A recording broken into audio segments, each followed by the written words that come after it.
Oke, selamat pagi semuanya. Hari ini kita sesi ke-6.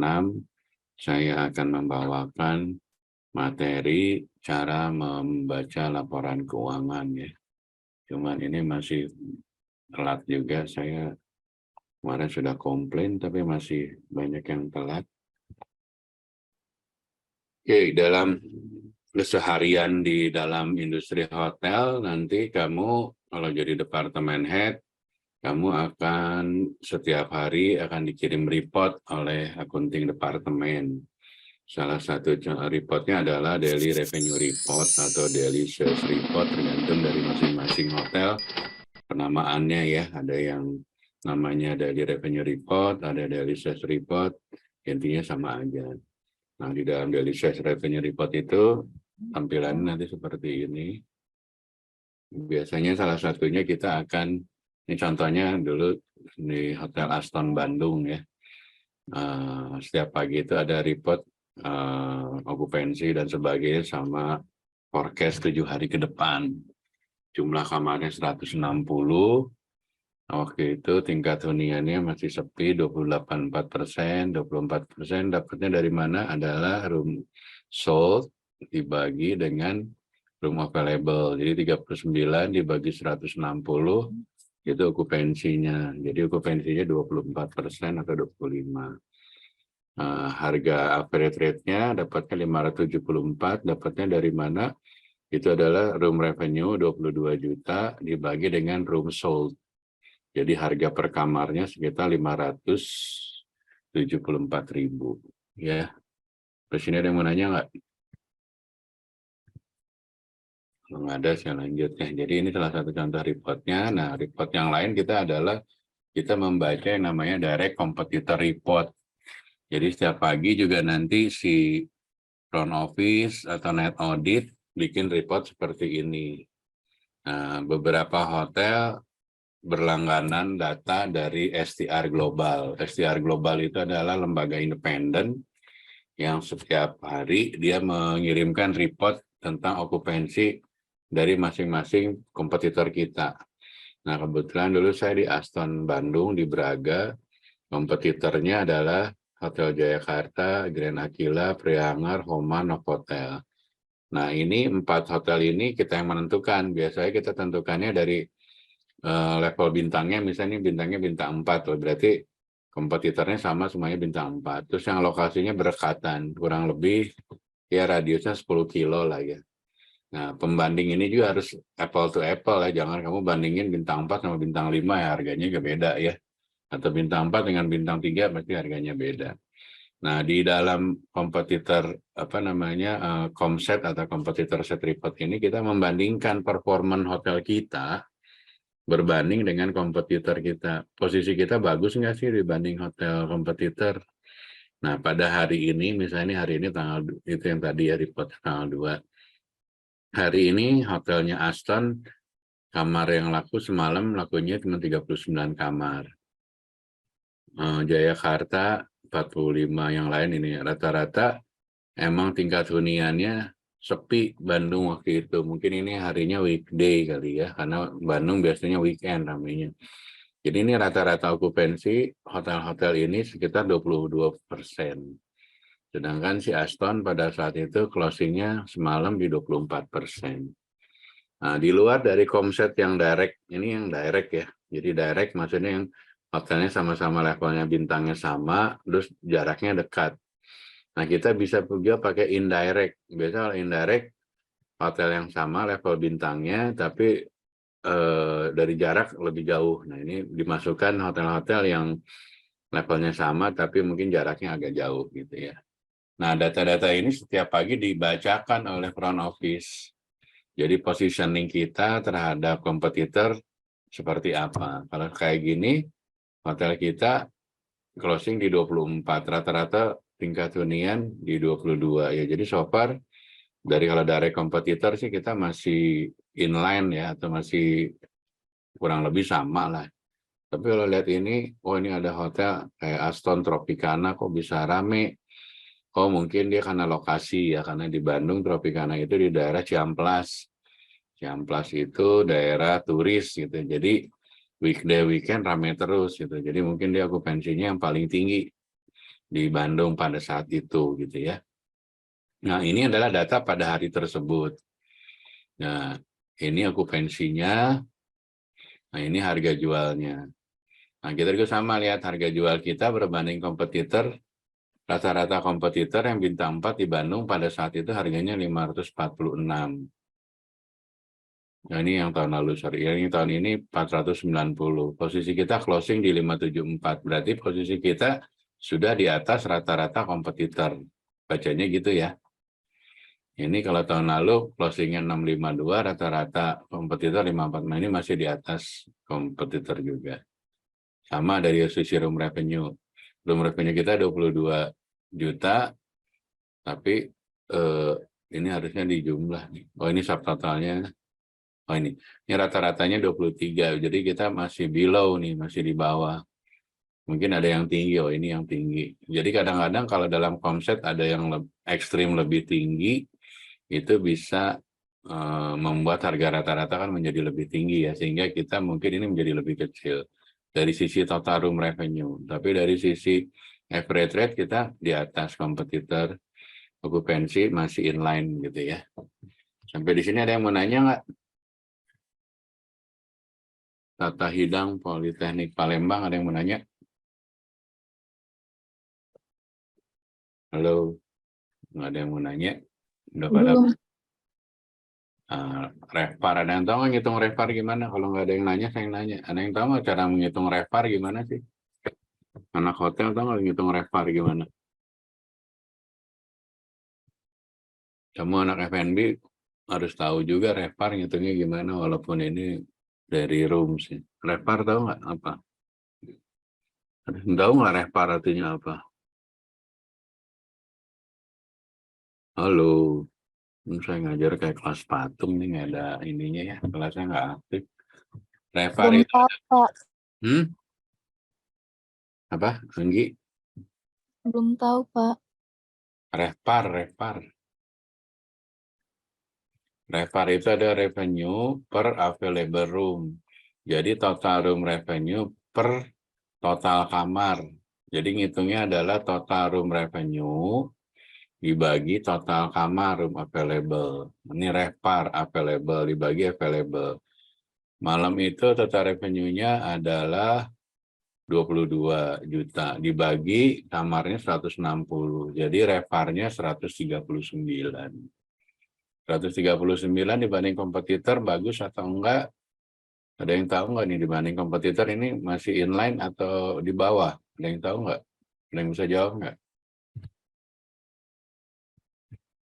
Halo? Wah, ya nih kelasnya nggak aktif.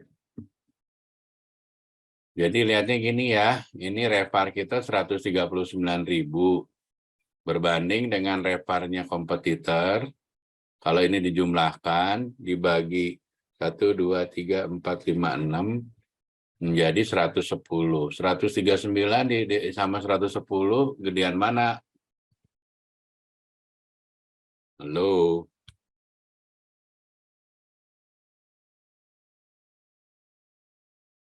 Ini kelasnya nggak aktif ya, saya malas ngajarnya jadinya.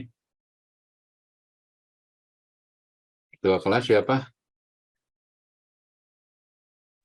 Saya, Pak. Kenapa ya, Rahel kelasnya pada tidur atau gimana nih? Kalau memang nggak mau saya ngajar, nggak apa-apa. Saya sih tanpa beban nih, saya balikin lagi ke Pak Anwar Mas Hatip. Saya sebagai profesional, orang industri, saya udah meluangkan waktu, tapi kelasnya tidak responsif, mendingan saya mundur. Nggak ada ruginya bagi saya. Gimana? Kita bikin agreement deh. Mau kelasnya terus atau saya hentikan ini kelas terakhir mata kuliah ini. Saya tinggal balikin aja sih ke Pak Anwar Latif. Saya keberatan ngajar di TAH 3B karena kelasnya nggak responsif. Jadi saya ngajar kayak kelas patung gitu ya. Beda saya ngajar di kampus lain yang anak-anaknya banyak nanya. Ini mau diterusin atau gimana nih? Terus, Pak. Ya tolong, Diterusin, Pak. ini kita saling kerjasama. Saya orang industri loh, saya belain waktu saya untuk ngajar di kelas ini. Saya prepare materinya, saya siapin sebelum jam 8 saya udah siapin. Ini anak-anak datangnya telat. Saya akan bikin tertulis nanti komplain. Kemarin saya sudah komplain ya ke Pak Dika yang Sekprodi. Nanti mungkin saya akan langsung ke Pak Anwar saja saya komplain. Untuk kelas ini saya mundur saja nyampe materi ini gitu loh. Daripada saya buang-buang waktu gitu ya, percuma ya. Sorry to say ya, saya nggak ngajar juga di beberapa kampus dan kelasnya juga saya ngajar malah kelas pasca, ini baru kelas ini tapi pada males banget gitu. Jadi saya tidak ada passion jadinya. Gimana kita bikin deal, mau diterusin atau kita selesaikan di sini aja? Saya sih gampang aja, tanpa beban, sorry to say ya. Gimana Rahel, teman-temannya? Kalau memang nggak mau saya ngajar, dengan sangat senang hati saya selesaikan sekarang. Gimana? We make a deal. Gimana? Terus, Pak. Ya tolong dong respon. Kamu hargain dong. Saya bukan sekedar dosen, saya orang industri gitu loh. Saya seorang GM. Tapi saya tidak gila hormat itu. Saya belain, prepare, nyiapin materi. Ini datangnya pada telat gitu. Aduh. Mungkin ini kelas saya yang terakhir deh. Saya nggak malas deh ngajarnya lagi deh kalau gini. Oke, saya udah hilang ilfeel jadinya. Oke, jadi intinya setiap hari nanti dari finance akan bikin report, ada daily-nya, ada weekly-nya. Salah satunya poinnya adalah kalau dari FNB kita ada namanya reportnya nanti daily flash food cost ya. Berapa sih covernya gitu. Atau kamu udah diajarin belum di sana? Cover tahu nggak artinya apa? Ada yang tahu nggak? Kurang tahu, Pak. Kamu semester 3 nggak diajarin apa di FNB ya? Cover itu jumlah orang yang makan. Yang makan diambilnya dari foodnya ya. Kalau misalnya dia makannya berlima, terus makannya 3, dihitungnya 5 apa 3? Misalnya 3 orang makan, yang 5 orang minum, yang dihitung covernya 3 atau 5? 3, Pak. 3, Pak. Ya, hitungnya dari makan ya, jangan dari minum ya. Karena covernya biasanya umumnya dari food ya. Oke, jadi nanti setiap pagi juga Departemen Accounting akan memberikan report, namanya food cover report. Food cover itu untuk menunjukkan berapa banyak sih masing-masing restoran tamunya. Ini breakfast-nya 300 orang. Revenue-nya segini, berarti rata-rata si restoran tersebut dapat dapat revenue-nya per tamu itu di sekitar 50.000. 50.000 dapatnya dari mana? Total revenue food dibagi cover. Ya, itu cara ngitungnya ya. Paham ya? Jadi total cover report itu nanti dari masing-masing outlet. Ini outletnya, coffee shop-nya, ini lounge-nya, ini banquet, ini room service. Jadi masing-masing ada revenue. Kalau ada revenue-nya, terus ada cover-nya dan sebagainya. Ya. Di sini ada yang mau nanya nggak? Fendi? Oke, kalau nggak ada, saya lanjut ke flash. Pak, mau tanya, Pak. Oke. Itu ngitungnya di satu-satu atau digabungin gitu, Pak? Jadi kamu nanti kan kalau kamu jadi F&B waiter, setiap hari closing kan satu shift gitu ya. Satu shift misalnya 100, terus shift 2, 200. Ini adalah total dalam satu hari. Dalam satu hari terdiri dari ada breakfast, lunch, dinner, supper. Totalnya ini. Tapi ngebaginya per masing-masing serving period. Breakfast covernya segini, lunch segini. Tapi di dalam laporannya nanti dihitungnya adalah total ya, total dari coffee shop berapa ininya. Nah dari sini kita bisa analisa paling gede average per covernya dari mana? Oh ternyata dari lunch ya. Kalau breakfast cuma 50.000, kalau lunch dapatnya 58.000. Caranya gitu ya. Bisa lanjut. Baik, Pak. Nah, selanjutnya kita juga menghitung yang namanya food cost. Food cost itu adalah biaya-biaya yang dikeluarkan untuk food ya, cerita food, untuk menjual satu produk. Misal kamu bikin nasi goreng.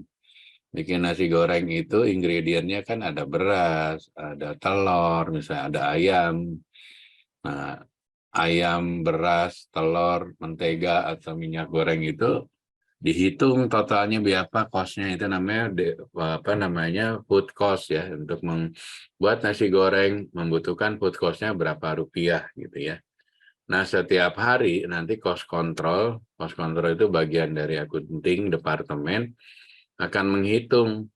Misalnya setiap hari kitchen perlu beras 100 kilo gitu, telur berapa tray gitu kan, terus daging ayam segala macam nanti ditotal sama dia. Nah, seperti ini. Jadi pada hari ini atau hari kemarin sorry ya, jadi si kitchen belanja minta ke purchasing dibeliin barang-barang, sayuran, buah-buahan dan sebagainya, total belanjanya 10 juta hari kemarin ya. Terus dia ngambil dari gudang totalnya 2,3. Selanjutnya anak kitchen juga minta transfer dari beverage. Biasanya kalau masak pakai cooking for wine for cooking gitu ya. Nah, kalau Chinese restoran biasanya pakai wine misalnya gitu. Wine-nya transfer dari bar. Tapi sekarang udah masing-masing punya stok masing-masing. Jadi kalau memang ada kayak model wine yang buat masak ya, si kitchen langsung direct order, nggak minta transfer, karena umumnya sekarang udah direct langsung ke masing-masing outletnya ya. Jadi ini adalah hari ini atau hari kemarin barang yang dipakai untuk jualan. Jadi ada nggak ada penjualan, anak kitchen udah prepare food cost-nya 14 juta nih. Nah, selama hari kemarin itu tidak semua tamu itu yang berbayar ya. Salah satunya adalah officer check. Officer check adalah saya GM, misalnya saya makan itu kan saya nggak bayar ya, karena itu benefit atau manfaat atau privilege bagi seorang GM. Atau kamu jadi FB manager, kamu juga kan harus makan atau tes makanan, kan kamu nggak bayar sebagai FB manager. Nah, cost-nya, biayanya itu dikeluarkan karena ini nggak ada revenue ya, jadi dikreditkan, dikurangi karena ini nggak ada revenue-nya. Jadi semua bill-bill yang GM atau HOD makan, misalnya dia dapat entitle makan di restoran, dapat dia tanda tangan cek, misalnya namanya officer check, jadi nggak pakai bill gitu ya. Terus dikurangin juga mungkin ada komplimen buat tamu dan sebagainya, karena komplimen kan free ya, jadi nggak ada ininya. Jadi total biaya yang dipakai kemarin termasuk belanja barang, ngambil dari gudang dan sebagainya, dikurangin biaya-biaya yang tidak ada penjualannya. Ini adalah net food cost-nya, gitu ya. Nah, net food cost-nya ini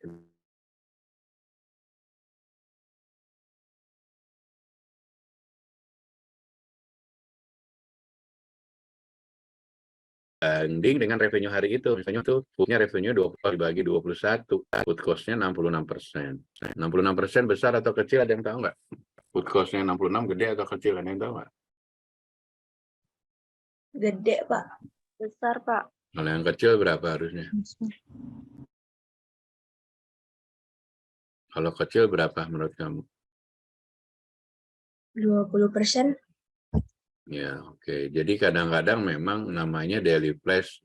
Kadang-kadang dalam satu hari itu tinggi, kadang-kadang satu hari itu rendah. Misalnya besok mau ada wedding, si chef kan belanjanya nggak mungkin besok, kan dia harus prepare masak. Jadi mungkin di hari ini akan banyak belanja, karena dia akan prepare buat masakan buat besok. Nah, jadi mungkin hari ini cost-nya akan tinggi, karena revenue wedding-nya baru besok. Nah, itu adalah satu contoh dari daily flash food cost ya. Beverage juga sama ngitungnya. Minuman yang diambil dari store ke bar, itu dihitung. Terus dikurangin officer check dan sebagainya. Ini adalah beverage cost-nya. Ngitungnya dari mana beverage cost-nya? Dari total cost dibanding dengan revenue-nya beverage. Oke, sampai sini ada yang mau nanya? Kalau nggak ada, saya lanjut ya. Report yang lainnya juga kita adalah nanti kamu sebagai FB Manager dapat report baik dari sistem ataupun dari accounting departemen adalah cost per masing-masing outlet. Kalau ini kan costnya langsung karena kitchennya satu. Tapi bayangin kalau hotel kamu restorannya ada 5, berarti nanti ada masing-masing outlet reportnya. Dari situ kita kelihatan mana sih yang food cost-nya paling tinggi, mana yang paling rendah ya tergantung dari revenue masing-masing gitu ya. Oke. Nah, ini salah satu contoh di mana secara umum ya dalam praktek ya biasanya beverage cost itu di 24 atau 26%, tapi tergantung juga dari jualannya. Misalnya kalau jualannya kamu cuma kopi, orange juice, harusnya beverage cost-nya rendah ya. Tapi bayangin kalau kamu jualannya ada bir, ada wine yang cost-nya udah tinggi, pasti beverage cost kamu akan menjadi tinggi. Secara umum, beverage cost-nya seperti ini. Kalau tipenya liquor, tergantung harga jual ya ini. Tapi secara umum rata-rata hotel di Indonesia dengan harga jual yang sellable, cost-nya seperti ini. Liquor 21%, wine sekitar 30%, bir 37%. Bir kenapa tinggi? Mungkin karena kita nggak bisa jual mahal birnya ya, karena nanti kalau kemahalan banyak tamu yang kayak di minibar dia beli dari Indomaret atau dari itu dia simpen atau minum dari itu yang lebih murah gitu. Jadi kadang-kadang terpaksa hotel jualnya lebih murah sehingga cost-nya tinggi ya. Ini satu contoh. Nah, ini saya perlu sampaikan. Kalau jualan kamu cuma soft drink, juices, barnya ya cost-nya rendah, beverage cost-nya paling 19, 17, sekitar segitu ya. Sampai sini ada yang mau nanya nggak? Pak, kalau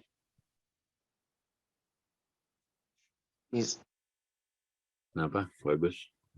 misalnya kita kan jualan kayak apa namanya jenis kopi, terus jus dan lain-lain itu Kak, kita itu ngitung cost-nya itu lihat dari bahan-bahannya itu tersebut atau memang kita nentukan aja gitu Kak? Iya, kita harus melihat dari bahannya. Jadi untuk bikin kopi, kamu misalnya bikin kopi latte gitu ya.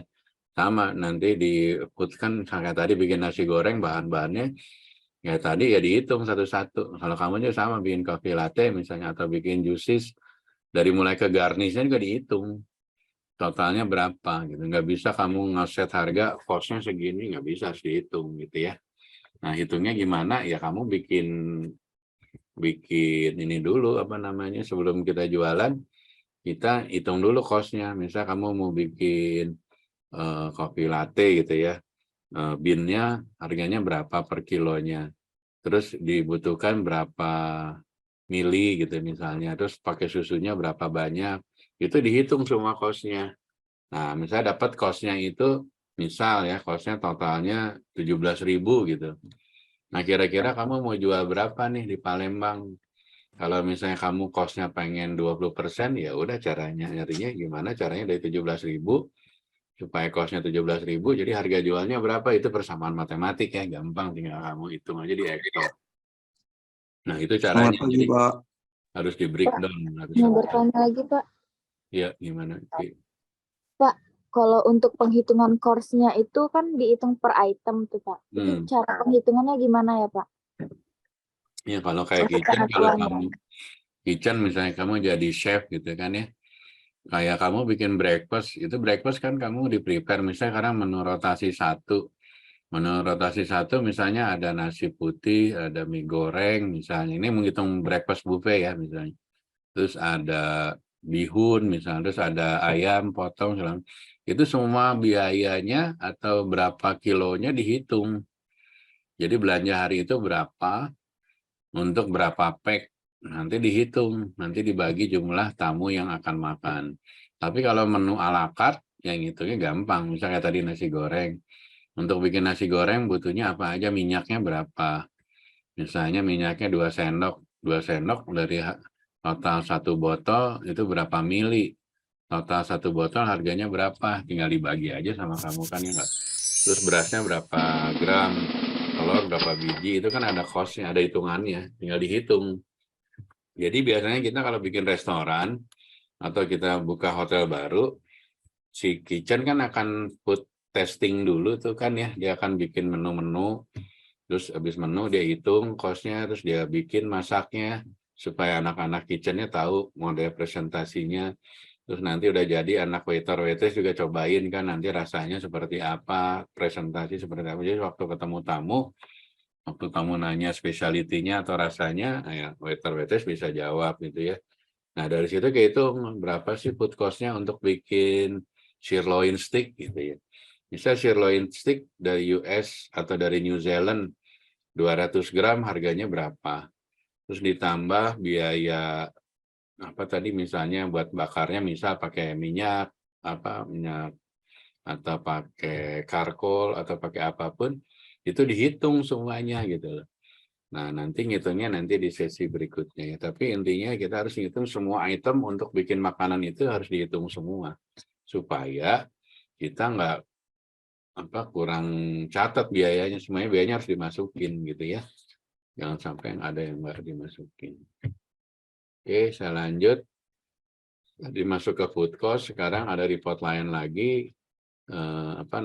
Dalam report ini kita misalnya kamar kamu tadi 160. Terus tiba-tiba ada kamar yang nggak bisa dipakai 2 atau 3. Room available-nya nggak bisa diturunin setiap hari. Hari ini 160, besok 155 karena ada kamar 5 AC-nya rusak. Nah, nggak bisa begitu ya. Tetap 160 gitu. Kecuali emang permanen lebih dari 1 bulan direnovasi, itu beda.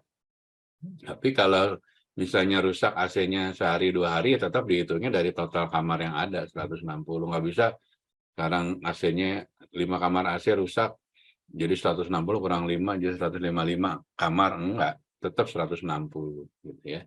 Kadang-kadang banyak GM yang pengen okupansinya bagus, jadi kamar-kamar yang nggak bisa dijual sama dia dikurangin gitu, nggak boleh. Nanti statistiknya jadi nggak akurat ya.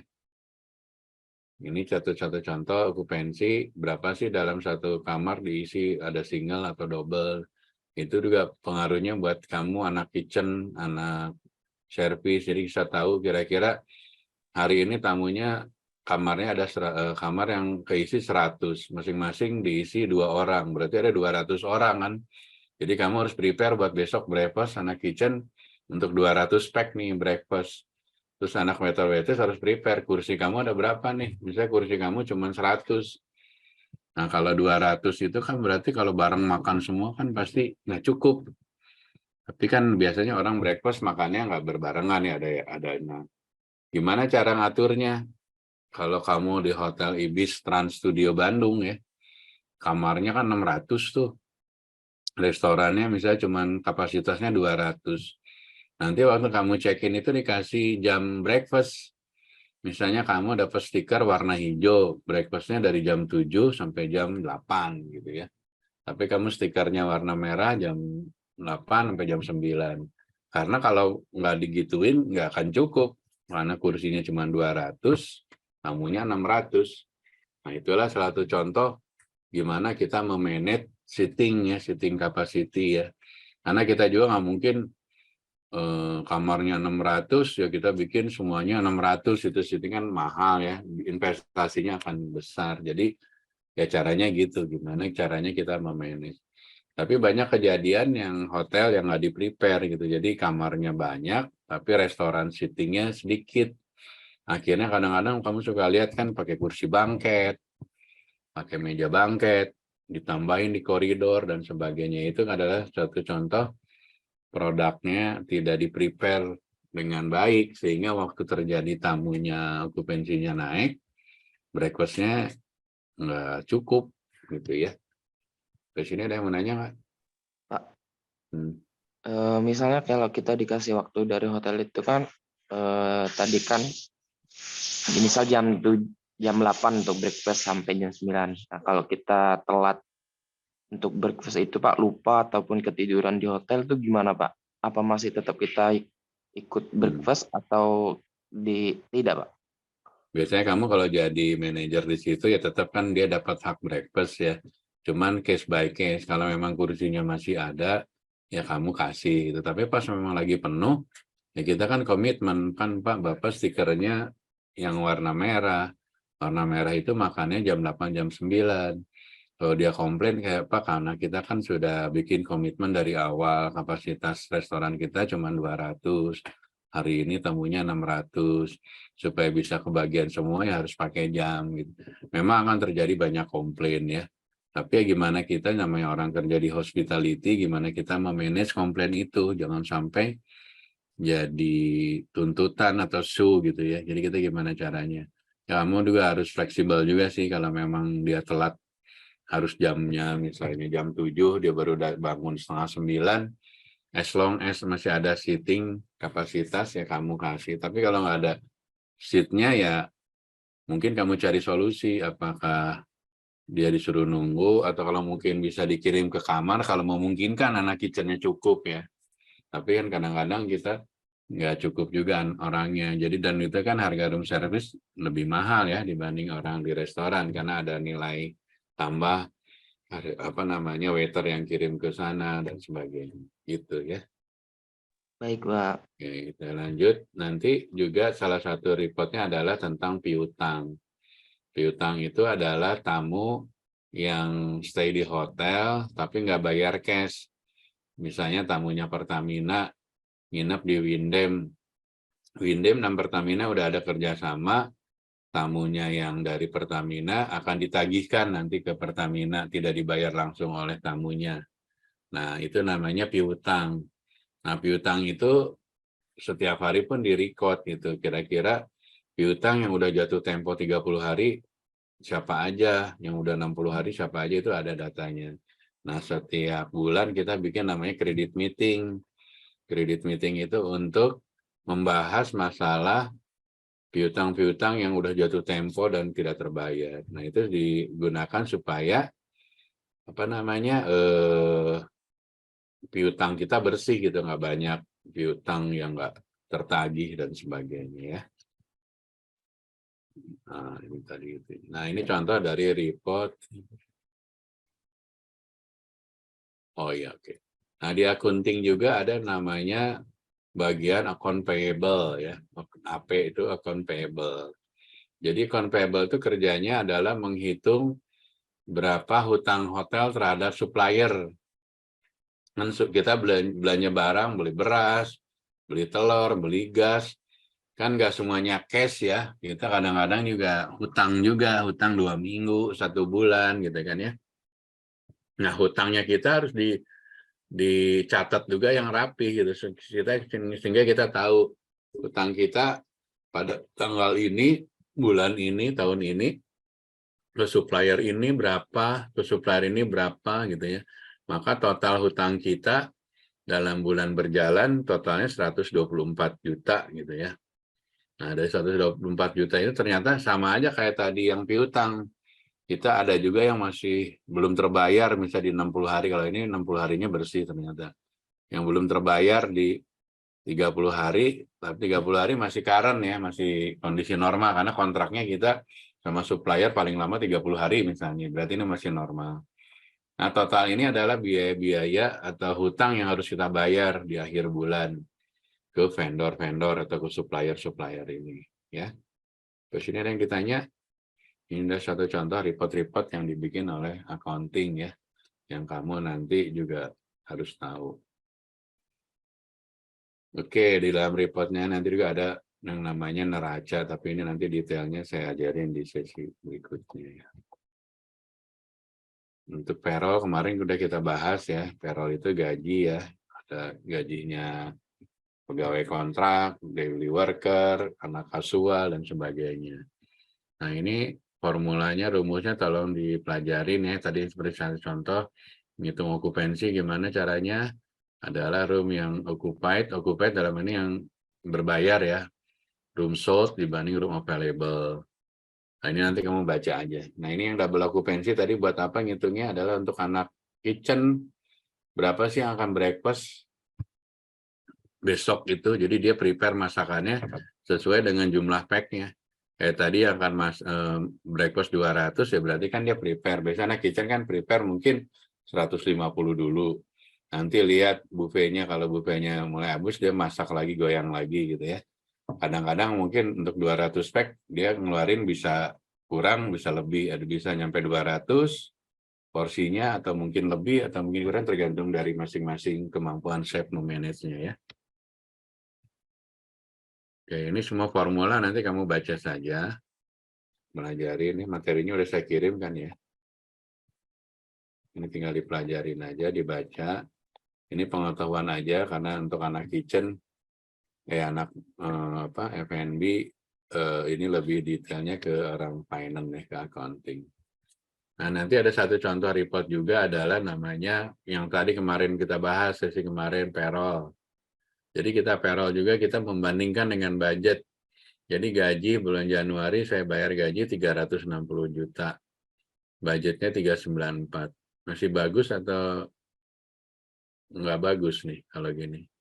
Bayar actualnya 363, budgetnya 394. Bagus atau enggak? Kalau kondisinya gini. Ada yang bisa jawab?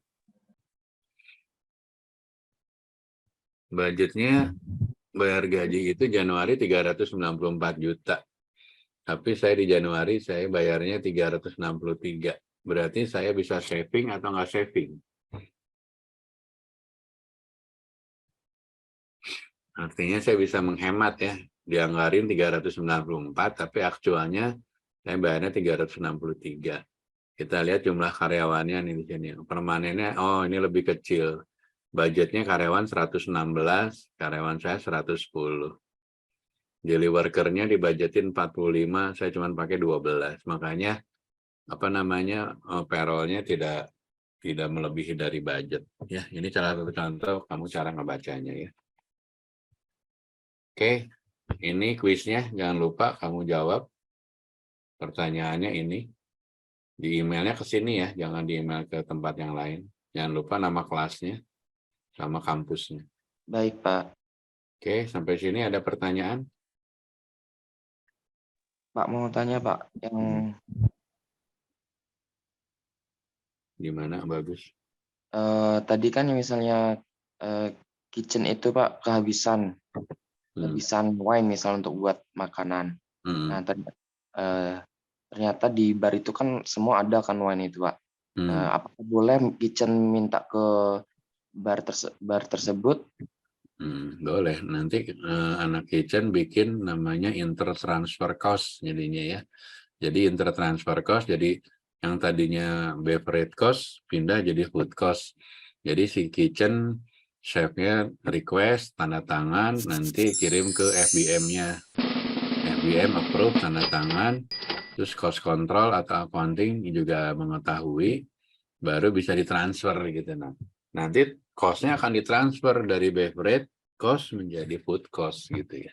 Tapi kan sekarang kadang-kadang anak kitchen udah prepare sendiri sih wine cookingnya, yang terutama yang Chinese restoran nih, kayak arak-arak dia udah prepare di awal. Jadi, tapi kecuali kata kamu nanti pas lagi masak habis ya minta transfer, itu bisa menggunakan namanya intertransfer cost dari bar ke kitchen gitu ya. Good question. Bagus. Baik, Pak. Ya, ada pertanyaan? Kalau nggak ada, saya akhiri. Rahel bisa difoto sama nanti ya, di-share di grup ya itunya apa. Yang nggak masuk siapa biar saya. Saya minta ini ya kayak komitmen ya. Saya udah prepare waktunya. Mulai masuk saya udah komplain kemarin ke Pak Dika, sering telat. Kelasnya juga kurang aktif. Let me think, dan saya akan update nanti ya. Kalau memang sayanya udah ilfil, saya udah males ngajar, mungkin ini kelas terakhir, tapi let me think dulu ya. Saya akan diskusi sama Pak Anwari ya. Oke, thank you. Kalau nggak ada lagi, see you next week. Oh ya, sorry, next week saya ada training full seminggu di Jakarta. Jadi nggak ada kelas, nanti saya akan kirim video untuk dipelajarin aja. Oke, see you. Thank you. Bye. Thank you.